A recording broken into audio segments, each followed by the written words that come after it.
तीन भुवन में सार, वीतराग विज्ञानता, शिव स्वरूप शिवकार, नमः त्रियोग संहारी के। पंच परमेष्टि भगवान की जय। पिछली पाठशाला में हमने देखा कि किस तरह शुद्धोपयोग और शुद्धोपयोग के फलस्वरूप केवली अवस्था और उसके बाद इस जीव को सिद्ध अवस्था प्राप्त होती है।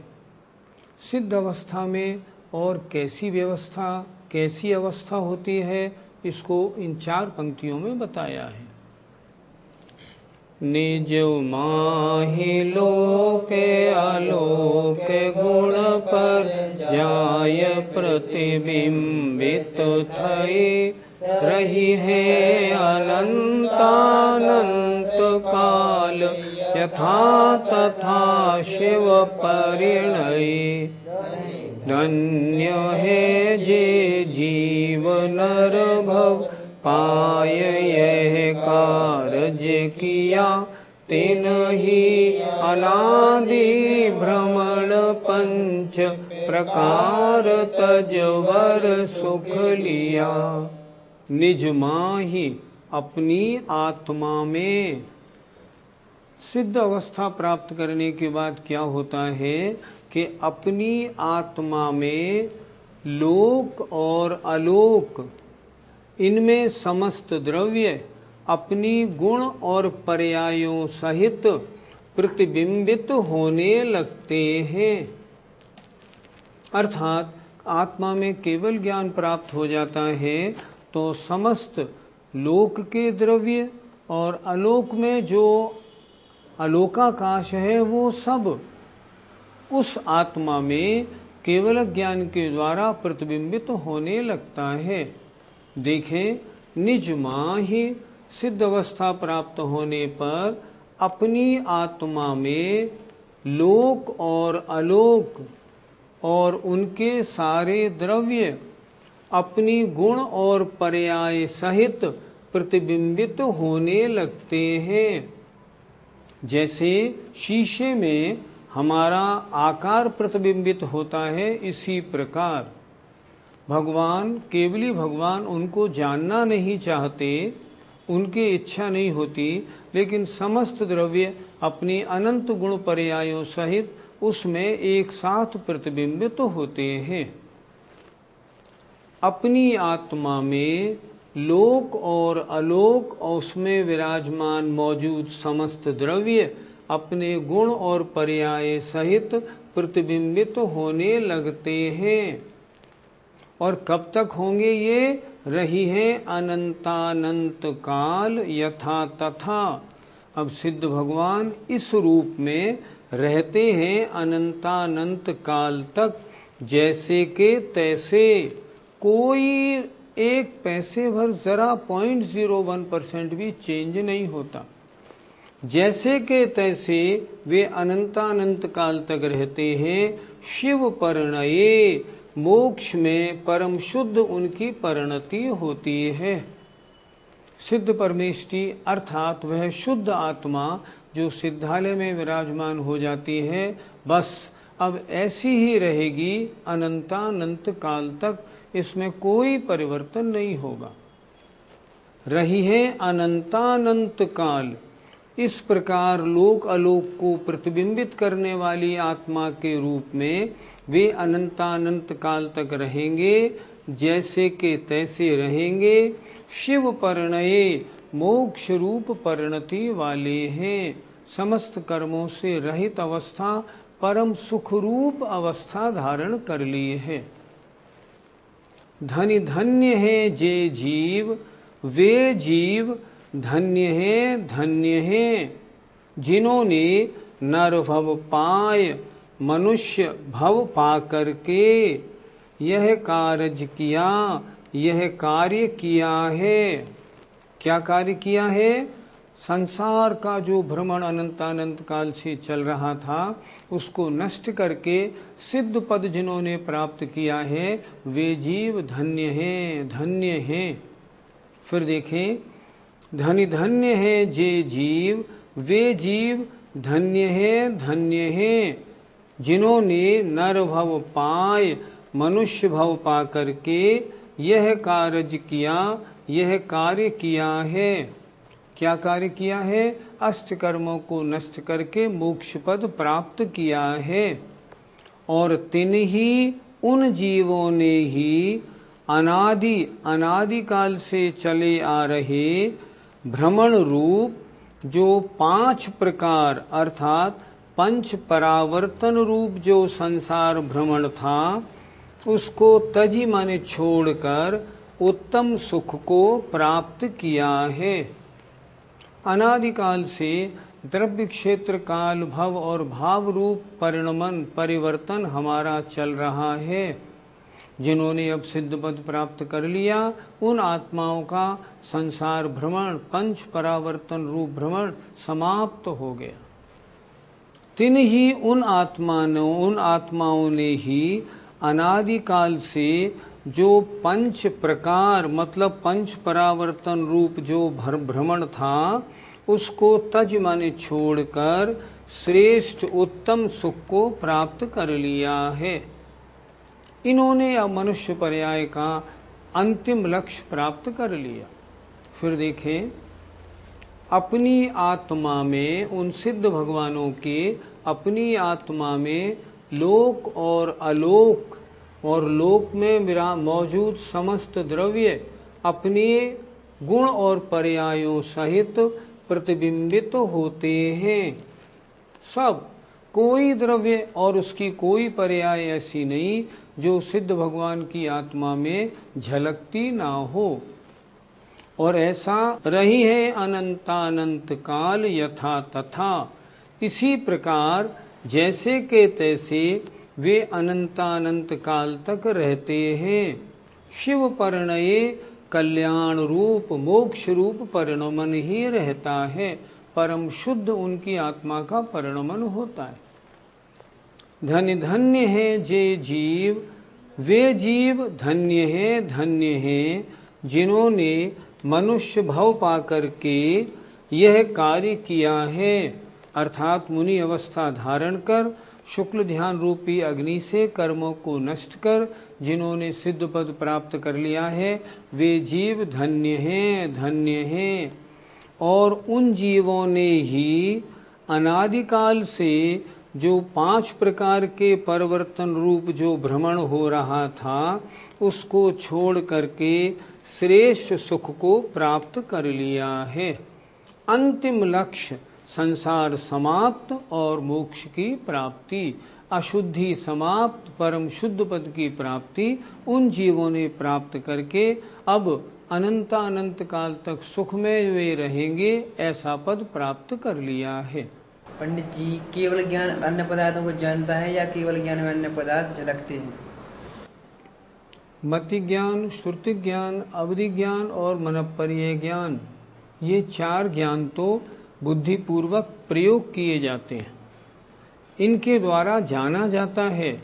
आत्मा जब इनके द्वारा जानने का प्रयास करता है तब वे वस्तु उस आत्मा को ज्ञान में आती है। लेकिन केवल ज्ञानी भगवान किसी पदार्थ को जानने की कोशिश नहीं करते। उनकी आत्मा तो अनंत ज्ञान सहित हो गई है, तो उस आत्मा में जितने भी द्रव्य हैं वे अपनी अनंतानंत पर्यायों साथ स्वयमेव झलकते हैं। कैसे झलकते हैं? जैसे इस कमरे में एक शीशा लगा दिया जाए तो ये पूरा कमरा, सामने की सारी वस्तुएं बहुत समय तक उस शीशे में झलकती रहती हैं। क्या शीशा उन वस्तुओं को जानना चाहता है? नहीं।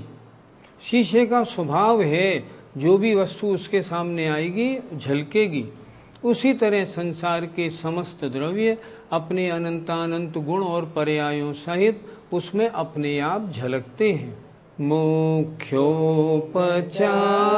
दो भेदयो बड़ भाग्य रत्न त्रय धरे अरु धरेंगे ते शिव लहे तिन सुयस जल जगमल हरे।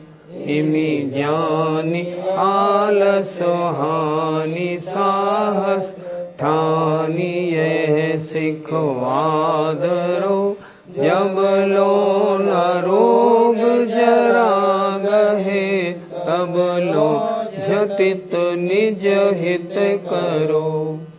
मुख्योपचार, मुख्य माने निश्चय और उपचार माने व्यवहार, दुभेद दो प्रकार के, यो माने जो, बड़भाग्य माने बड़े भाग्यशाली जीव रत्नत्रय को धारण करते हैं।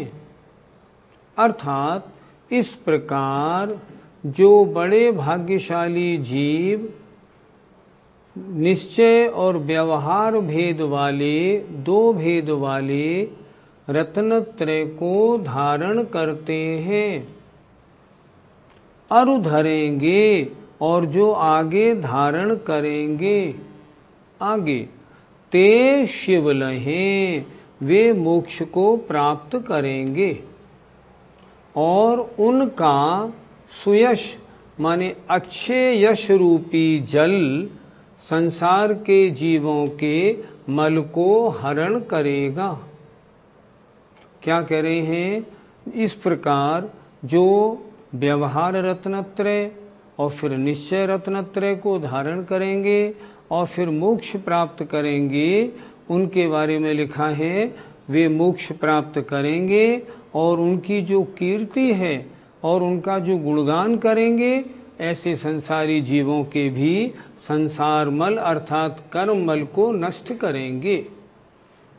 इमि जान, इस प्रकार जानकर, आलस हानि, आलस को छोड़कर, साहस ठान, हिम्मत बांधकर, यह सिख, यह शिक्षा आदरो, धारण करो, मानो, इस शिक्षा को स्वीकार करो। फिर देखें, क्योंकि जो छेढ़ाला में पूरी शिक्षा दी गई, रत्नत्रय बताया गया, व्यवहार रत्नत्रय और निश्चय रत्नत्रय, इन दोनों को जो धारण करेंगे वे स्वयं मोक्ष प्राप्त करेंगे और उनके उपदेश पर चलकर अन्य जीवी मोक्ष को प्राप्त करेंगे। इमि जान, इस प्रकार जानकर, क्या करना?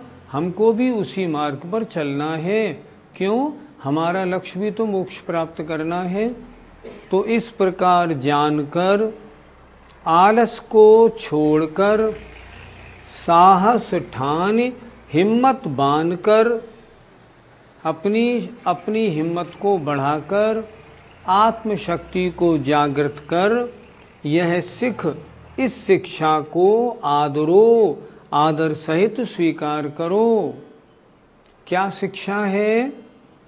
कि जब लो न रोग जरा गहे, जब तक रोग और बुढ़ापा नहीं पकड़ लेता है, जब तक शरीर स्वस्थ है, जब तक वृद्धावस्था में हम जर्जर नहीं हो रहे हैं, तब तक, तब लो, तब तक, झटित माने जल्दी, निज माने अपने, अपना, हित माने कल्याण कर लो, अर्थात मोक्ष मार्ग में लग जाओ। फिर देखें कितनी सुंदर शिक्षा दी है इन दो पंक्तियों में। इमि जान, ऐसा जानकर, आलस हानि, आलस को छोड़कर, साहस ठान, साहस बनाकर, हिम्मत थोड़ी धारण करके, यह शिक्षा आदरो, इस शिक्षा का आदर करो, स्वीकार करो, इस शिक्षा को उपादेय मानो। और जब लो माने जब तक रोग और बुढ़ापा नहीं जकड़ लेता है, तब लो माने तब तक, झटत माने जल्दी, निज माने अपना, हित माने कल्याण कर लो, अर्थात जिन वाणी के अनुसार चारित्र को धारण करके ध्यान लगाकर, इस पर्याय में तो मोक्ष नहीं मिलेगी, लेकिन अगली पर्यायों में मोक्ष मिल जाए, उसका पुरुषार्थ अभी से शुरू कर लो।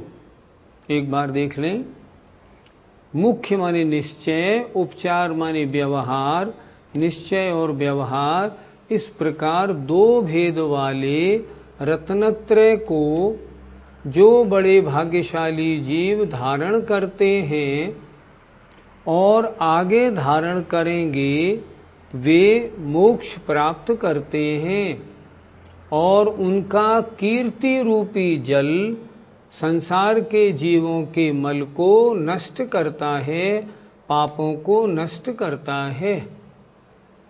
इम जान, इस प्रकार जानकर, आलस को छोड़कर, साहस ठाने आत्मशक्ति जागृत करके यह सिख आदरो, इस सीख को स्वीकार करो।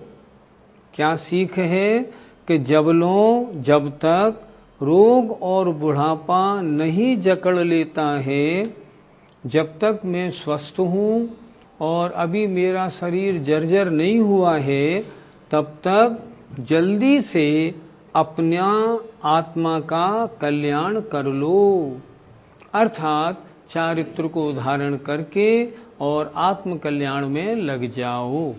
निश्चय रत्नत्रय और व्यवहार रत्नत्रय की परिभाषा क्या है? रत्नत्रय माने सम्यक दर्शन, सम्यक ज्ञान और सम्यक चारित्र की एकता। रत्न तीन हैं, सम्यक दर्शन, सम्यक ज्ञान और सम्यक चारित्र। शास्त्रों में इनका वर्णन दो प्रकार से किया है, एक व्यवहार रत्नत्रय और एक निश्चय रत्नत्रय। व्यवहार सम्यक दर्शन ज्ञान चारित्र और निश्चय सम्यक दर्शन ज्ञान चारित्र। इनका स्वरूप समझते हैं। व्यवहार सम्यक दर्शन 7 तत्वों का जैसा का तैसा श्रद्धान करना। व्यवहार सम्यक ज्ञान, उनको जैसा का तैसा जानना। व्यवहार सम्यक चारित्र, व्रतों को धारण करना। ये व्यवहार रत्नत्रय हुआ। निश्चय रत्नत्रय अपने आत्म स्वरूप का श्रद्धान करना, आत्मरुचि होना, आत्मा का ज्ञान होना और निश्चय सम्यक चारित्र आत्मा में लीन होना, आत्मा में लीन होने रूप आचरण करना। इस 6 ढाला के तीसरी ढाल में इस निश्चय रत्नत्रय व्यवहार रत्नत्रय की परिभाषा को अच्छी प्रकार बताया है। इन दोनों में पहले कौन सा होगा? पहले व्यवहार होता है, निश्चय बाद में होता है। कुछ लोग ऐसा कहते हैं, निश्चय होने पर व्यवहार को व्यवहार कहते हैं, पर उनका कहना बिल्कुल गलत है। व्यवहार रत्नत्रय पहले होता है, निश्चय रत्नत्रय बाद में। व्यवहार सम्यक दर्शन पहले, निश्चय सम्यक दर्शन बाद में। व्यवहार सम्यक दर्शन के गुणस्थान 4, 5, 6 और 7। निश्चय रत्नत्रय के व्यवहार सम्यक दर्शन के गुणस्थान 4, 5, 6, 7। निश्चय सम्यक दर्शन के गुणस्थान 7 और 7 के बाद। पहले अगर मान लो हम ये मान लेंगे कि निश्चय सम्यक दर्शन चौथे गुणस्थान में होता है, तो निश्चय सम्यक दर्शन वो है जिसके साथ निश्चय सम्यक चारित्र हो। ये परिभाषा आचार्यों ने दी है। अभी चौथे गुणस्थान में चारित्र नहीं, तो निश्चय सम्यक दर्शन कैसा? परिभाषा दी है, निश्चय सम्यक दर्शन निश्चय सम्यक चारित्र के साथ होने वाले सम्यक दर्शन को निश्चय सम्यक दर्शन कहते हैं। चौथे गुणस्थान में चारित्र नहीं, तो चौथे गुणस्थान में निश्चय सम्यक दर्शन हो ही नहीं सकता। चौथे, 5वें, 6ठे गुणस्थान और 7वें गुणस्थान तक व्यवहार रत्नत्रय, और 7वें गुणस्थान में जब शुद्धोपयोग में मुनि महाराज लीन होते हैं तब उसमें, और 8, 9, 10 आदि गुणस्थानों में आगे वहाँ होता है निश्चय रत्नत्रय। व्यवहार रत्नत्रय के गुणस्थान 6 और 7। व्यवहार रत्नत्रय के गुणस्थान 6 और 7। निश्चय रत्नत्रय के गुणस्थान 7 और 7 से आगे। जहाँ शुद्धोपयोग है वहाँ निश्चय रत्नत्रय है, जहाँ शुभोपयोग है वहाँ व्यवहार रत्नत्रय है। ऐसी धारणा बनानी चाहिए। कुछ बात और भी, कुछ लोग ये कहते हैं कि व्यवहार सम्यक दर्शन तो सम्यक दर्शन ही नहीं है, व्यवहार सम्यक दर्शन तो मिथ्या दृष्टि को भी हो जाता है। उनका ये कहना बिल्कुल ठीक नहीं। शास्त्रों में लिखा है 7 प्रकृतियों के 6 क्षयोपशम उपशम से व्यवहार सम्यक दर्शन होता है। जब आगम में ये प्रमाण दिया हुआ है तो व्यवहार सम्यक दर्शन मिथ्या दृष्टि को कैसे हो सकता है? बिल्कुल नहीं कहेंगे। हम चौथे गुणस्थान, 5वें गुणस्थान और 6ठे गुणस्थान और 7वें गुणस्थान के शुभोपयोग में व्यवहार सम्यक दर्शन मानेंगे और 7वें गुणस्थान के शुद्धोपयोग से हम निश्चय सम्यक दर्शन और आगे निश्चय सम्यक दर्शन मानेंगे। आगम में ऐसा लिखा है, यही मानना चाहिए। पंडित जी, रत्नत्रय धारण करने का फल क्या है? आपने आज पढ़ा क्या इसमें? क्या लिखा इसमें? मुख्योपचार दुभेदयों बड़भागी रत्नत्रय धरे। निश्चय और व्यवहार 2 प्रकार के रत्नत्रय को जो भाग्यशाली लोग धारण करते हैं अरु धरेंगे और जो आगे धारण करेंगे ते शिव लहें। रत्नत्रय माने मोक्ष मार्ग, और मार्ग कहाँ पहुँचता है? जहाँ का वो मार्ग होता है। सम्यक दर्शन ज्ञान चारित्राणि मोक्ष मार्ग। सम्यक दर्शन ज्ञान और चारित्र की एकता मोक्ष का मार्ग है। तो इनको धारण करेंगे तो कहाँ पहुँचेंगे? मोक्ष पहुँचेंगे। हम ये मानते हैं इस पंचम काल में रत्नत्रय को धारण करने से मोक्ष नहीं मिलेगा, बिल्कुल ठीक नहीं मिलेगा। लेकिन अगर अभी धारण करेंगे तो संस्कार रहेगा, अगली पर्याय स्वर्ग मिलेगी और अगली पर्याय में मनुष्य पर्याय में आएंगे।